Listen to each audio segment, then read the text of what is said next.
Hey everyone, today we are making some homemade biscuits. They're really easy to make. You just need a few ingredients and they taste delicious.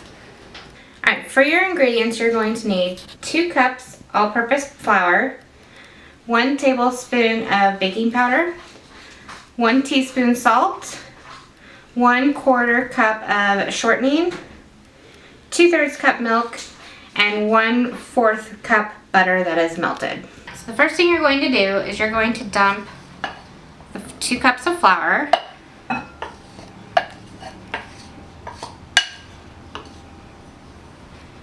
your baking powder, and your salt. Mix that up a little bit. Now we're going to add the shortening. You're going to use either a pastry cutter or you can use 2 knives, and you're just going to cut it into the flour until you get crumbles that are about pea size that will be in your bowl. Next you're going to add your milk. You want to add just enough milk until the sides of the bowl are being pulled from the dough. Alright, so now you can see it's pulled apart from the sides of the bowl. It is ready to knead. I'm going to put it on some wax paper. You can also put it on just a floured countertop. You're just going to knead it. It won't need much, just a little bit. You might need to add just a little bit of flour to it. Keep it from sticking.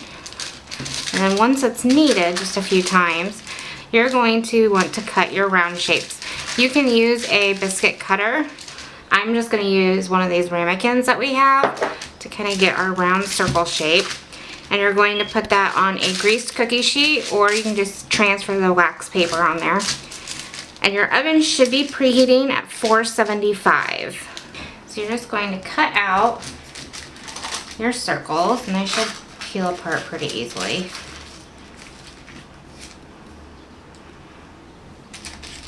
Until you've used all of your dough. So once they're cut, you're going to transfer them to your baking sheet. And you're going to brush on just a little bit of melted butter. Once they are brushed, you're going to want to bake them in the oven for about 8 to 10 minutes. Once your biscuits are out of the oven, let them cool, and then they're ready to eat.